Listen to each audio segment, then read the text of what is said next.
Il vient de m'arriver quelque chose de très intéressant. Je viens de faire une interview avec Jim Prusak. Si vous écoutez ma chaîne, je le mentionne souvent. C'est un des YouTubers qui m'a le plus aidé à éliminer la douleur chronique. Jim Prusak. Sa chaîne s'appelle Healing Chronic Somatic Symptoms. Si je me souviens bien, je vais l'écrire ici. Quelqu'un l'autre jour me disait qu'elle avait de la difficulté à le trouver parce que je disais toujours Jim Prusak et je ne disais jamais le nom complet de la chaîne. D'ailleurs, c'est intéressant parce que avant, ça s'appelait The Pain PT.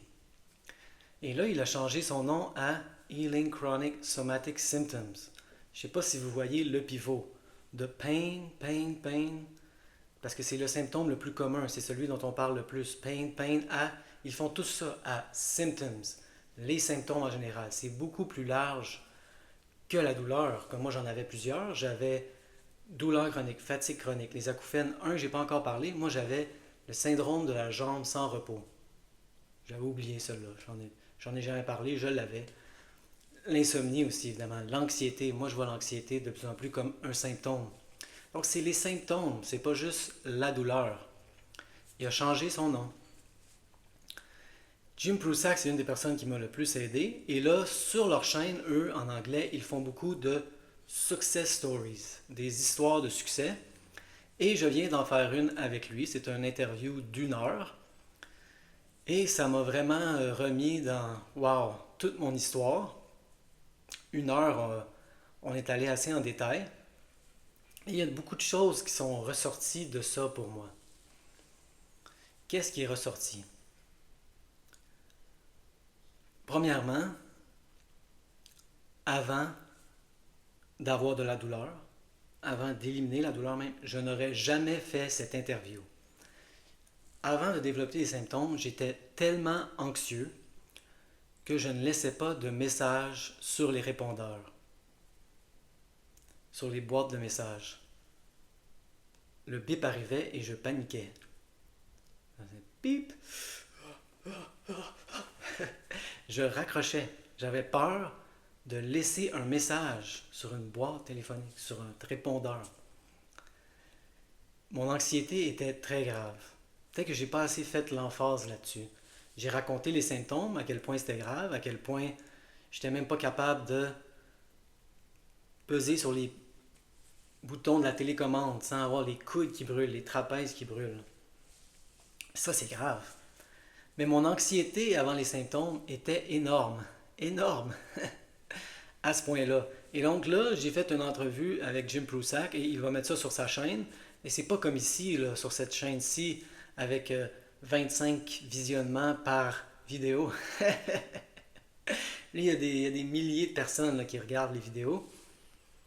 Je n'aurais jamais réussi à faire ça avant. Comment ai-je réussi? En apprenant à interagir avec la douleur. C'est la douleur, les symptômes, comme je disais, plus que la douleur, tous les symptômes. J'utilise douleur parce que c'est un raccourci. C'est la douleur qui m'a appris à bouger à travers la peur, bouger à travers l'anxiété. Beaucoup d'autres choses ont ressorti aussi. Avant, il m'a posé cette question-là. Il disait, mais est-ce que tu avais des problèmes avant? Je n'aurais pas dit oui à l'époque, même à travers toute cette anxiété-là. C'est ça qui est vraiment incroyable. Avant, je vais vous faire un petit graphique de main. Je sais pas si, j'espère que vous appréciez mes graphiques de main. Voici comment j'aurais vu mes symptômes. Voici ma vie. Les symptômes. Les symptômes étaient sortis de nulle part pour moi. Qu'est-ce que c'est ça, ces symptômes-là? D'où ça sort? Ça sort de nulle part.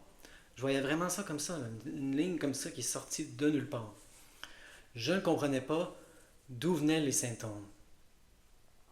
Et pour moi, le reconditionnement de la douleur, c'est peut-être pas avant tout, au début ce n'est pas ça, mais dans son essence, plus on y va profondément, c'est une prise de conscience. Le reconditionnement de la douleur, c'est une prise de conscience. Et là, si vous voyez les symptômes comme ça dans votre vie, il y a une prise de conscience à avoir. C'est la clé, c'est la base. Ils le disent tous, c'est la conscience, le premier pas. Il faut devenir conscient de ces patterns, conscient de ces mécanismes. Et là, plus je suis devenu conscient, plus j'ai commencé à voir, au lieu de voir ça comme ça, les symptômes comme ceci. J'ai commencé à observer les mécanismes, les patterns, et je me disais, waouh, oh mon Dieu, ça s'est développé des années et des années avant. Il y a une suite logique, il y a une progression entre ici et les symptômes. Ce n'est pas comme ça que ça sort de nulle part. Quand je veux dire sortir de nulle part, je ne veux pas dire j'ai mal au coude. Ça m'arrivait des fois, j'avais mal au coude. Pourquoi le coude? Ça s'en va, j'ai mal au genou. Pourquoi le genou? C'est pas ça que je veux dire. Ça, je trouve qu'il n'y a aucun sens à faire là-dedans. Ça, c'est notre subconscient. On ne sait pas pourquoi il se sert du coude. On ne sait pas pourquoi il se sert du genou. Et là, évidemment, il va prendre des excuses structurelles. Ah, c'est parce que je me suis trop servi de mon genou. Ah, je me suis trop servi de mon coude. Hein? Il s'attache comme ça pour que ça soit plus crédible à des excuses structurelles. C'est comme ça pour moi au début, mais un moment donné, il a même arrêté de prendre les excuses structurelles. Il était là, je te pitch un mal de coude. Pourquoi le coude? Pose pas de questions, tu as mal au coude. Donc ce n'est pas ça que je veux dire. D'où sort le mal de coude, d'où sort le mal de genou. Je veux dire juste les symptômes en général. D'où sortent-ils? Ça, il faut en prendre conscience. C'est là que la prise de conscience s'effectue. Il faut que votre graphique comme ça devienne comme ça. Il faut que vous compreniez d'où ça vient dans votre vie. Peut-être qu'un indice aurait dû être j'étais trop anxieux pour laisser un message sur un répondeur téléphonique. Ça aurait pu être un indice, il me semble.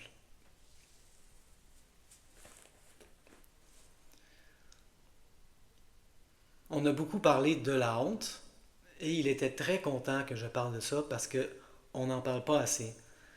C'est vraiment pour moi, j'ai essayé de creuser, creuser, creuser, creuser. Oui, il y avait la haine, la colère, mais j'ai creusé, j'ai creusé, j'ai creusé et quand j'ai frappé le sous-sol rocheux où je ne pouvais plus aller plus loin, j'ai trouvé la honte. Pourquoi je ne voulais pas être pris en photo? Pourquoi je ne voulais pas laisser de messages sur les répondeurs? Pourquoi j'écrivais des livres et je voulais qu'ils soient parfaits à 100%? Parce que j'avais honte. Je me sentais inadéquat. Et là, je me disais, si je peux écrire le livre parfait, peut-être qu'enfin ça va être assez et ils vont m'aimer, ils vont aimer ce que j'ai à offrir. Mais la perfection est impossible. C'était la honte qui était vraiment l'émotion de base de toute ma condition. Il avait l'air content en effet que je parle de ça parce que c'est un thème qu'on a honte d'aborder.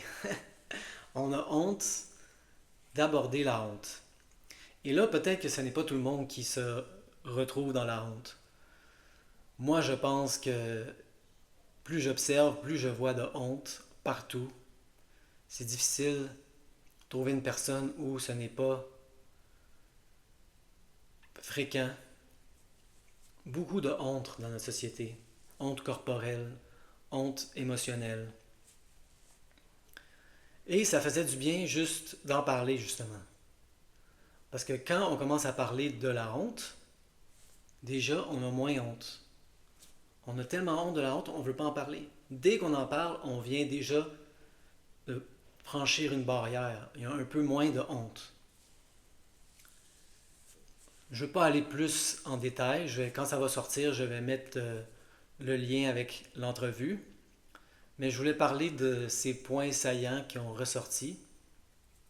C'était une expérience intéressante pour moi. Je n'aurais jamais fait cette interview avant d'avoir appris à interagir avec la douleur, avec les symptômes. C'est les symptômes qui m'ont appris à bouger à travers l'anxiété.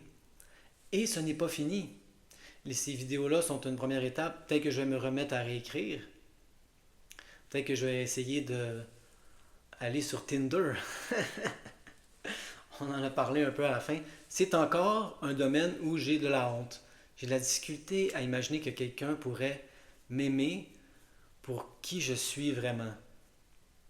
On ne peut pas être plus dans la honte que ça. Mais j'ai quand même réussi à éliminer mes symptômes. Il ne faut pas tout régler ça, c'est un processus. Donc, c'est ça, l'idée c'était que j'aille sur Tinder, hein, c'est une application, un site de rencontre, pour me faire rejeter le plus de fois possible. Hein, pour apprendre que, comme avec la douleur, ce n'est pas dangereux, c'est pas grave. On se fait rejeter. C'est même, le rejet, c'est un gros mot, là, c'est ça. La personne n'est pas intéressée, c'est tout. C'est quoi mon point ici? Mon point, c'est que c'est un processus. Ce n'est jamais fini. Au début, j'avais cette image-là. Un jour, je vais avoir fini le processus. Le processus est continuel. Ça ne finit jamais. Avant, c'était la douleur. On apprend à interagir avec la douleur. Ah, on apprend à interagir avec les médias. On commence à faire des vidéos. Ah, on apprend à interagir avec les relations amoureuses. Il y a toujours une nouvelle étape, il y a toujours un nouveau niveau à appliquer ce qu'on a appris. Donc, c'est un peu les mêmes challenges, mais on pourrait dire dans d'autres domaines ou à d'autres niveaux. Le processus continue. Le processus est sans fin. Si vous avez encore l'illusion qu'un jour vous allez être guéri, le processus de guérison est sans fin.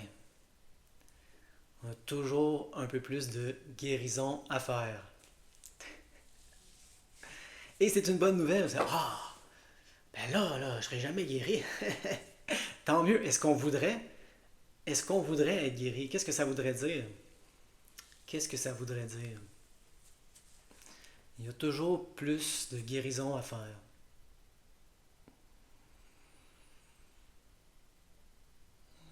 Toujours plus de guérison.